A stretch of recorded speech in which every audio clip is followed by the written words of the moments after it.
आज एसआईआर के मामले पे माननीय सुप्रीम कोर्ट में सुनवाई हुई है।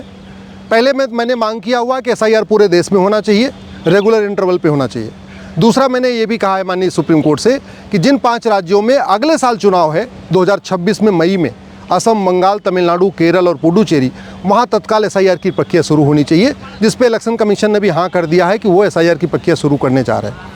तीसरी, हमने मांग किया है कि आधार को किसी भी कीमत पे न तो एज प्रूफ माना जाए, न तो रेजिडेंस प्रूफ माना जाए, न तो डोमिसाइल प्रूफ माना जाए, न तो सिटीजनशिप का प्रूफ माना जाए।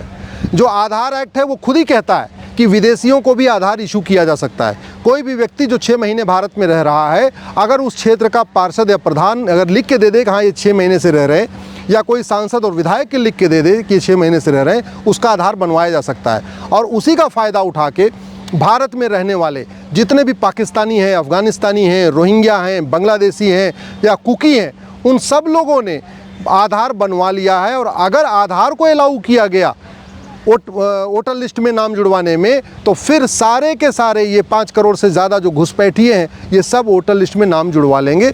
इसलिए मैंने माननीय सुप्रीम कोर्ट से कहा है कि जो पिछला 8 सितंबर वाला ऑर्डर है, जिसमें बिहार में 12वें डॉक्यूमेंट के रूप में आधार को अलाउ किया गया है, उस ऑर्डर को मॉडिफाई करना ज़रूरी है, उस ऑर्डर को रिकॉल करना ज़रूरी है, क्योंकि उस ऑर्डर का उपयोग करके बिहार में बड़े पैमाने पे जो रोहिंग्या रहते हैं, बांग्लादेशी रहते हैं, पाकिस्तानी रहते हैं, अफ़गानिस्तानी रहते हैं, वो सब अपना नाम जुड़वाने की कोशिश कर रहे हैं। वोटर लिस्ट में जुड़वाने के लिए 2 प्रूफ होना चाहिए। एक तो एज प्रूफ होना चाहिए कि हाँ वो व्यक्ति 18 साल का पूरा हो चुका है। दूसरा, रेजिडेंस का प्रूफ होना चाहिए कि वो उसी क्षेत्र में रहता है। कोई व्यक्ति सिटीजन है, लेकिन उसके अलावा ये भी प्रूफ करना पड़ेगा कि वो उसी क्षेत्र में रहता है, तभी उसका उस क्षेत्र में नाम जुड़ेगा। आधार ये दोनों ही प्रूव नहीं करता। माननीय सुप्रीम कोर्ट का खुद का जजमेंट है, जिसमें माननीय सुप्रीम कोर्ट ने कहा है कि आधार एज प्रूफ नहीं है। हाई कोर्ट के कम से कम 10 जजमेंट हैं, जिसमें हाई कोर्ट ने कहा है आधार एज प्रूफ नहीं है।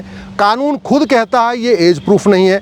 आधार अथॉरिटी ने 2022 में, 23 में, 24 में 3 अलग अलग नोटिफिकेशन इशू करके क्लेरिफाई किया है कि आधार एज प्रूफ नहीं है। तो फिर किस आधार पे आधार को उपयोग करके लोग वोटर लिस्ट में नाम जुड़वा सकते हैं? दूसरा, आधार रेजिडेंस का प्रूफ नहीं है, डोमिसाइल का प्रूफ नहीं है, सिटीजनशिप का प्रूफ नहीं है। तो आधार दोनों ही चीज़ें प्रूफ नहीं करता, ना तो एज को प्रूफ कर रहा है, ना सिटीजनशिप को प्रूफ कर रहा है। आधार सिंपल आइडेंटिटी को प्रूफ कर रहा है। आधार केवल ये बताता है कि हाँ भाई ये असली व्यक्ति है। चूँकि आधार में आँखों को स्कैन करते हैं, पंजे को स्कैन करते हैं, तो आँख और पंजे को स्कैन करके केवल ये देखा जाता है कि कोई डुप्लीकेट व्यक्ति कोई डुप्लीकेट व्यक्ति वो क्लेम ना करे। मेरा आधार केवल ये बताता है कि हाँ मैं अश्विनी उपाध्याय हूँ, ये मेरा आधार है, ये मेरा आधार नंबर है।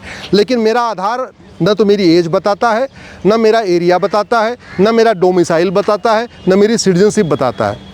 भारत में जितने भी विदेशी जो दूतावास बने हुए हैं, एम्बेसीज बने हुए हैं, सबको आराम से आधार बनता है, क्योंकि ये कानून में लिखा हुआ है, ये आधार एक्ट में लिखा हुआ है कि जो भारत में 6 महीने से ज़्यादा रहेगा उसको आधार मिल जाएगा। और उसी का उपयोग करके पूरे जो भारत में घुसपैठिए रह रहे हैं वो आधार बनवाते चले जा रहे हैं। आधार बनवाने के लिए कोई डॉक्यूमेंट भी नहीं चाहिए, सिंपल पार्षद और प्रधान लिख के दे दे या विधायक सांसद लिख के दे दे, उतने में बन जाएगा।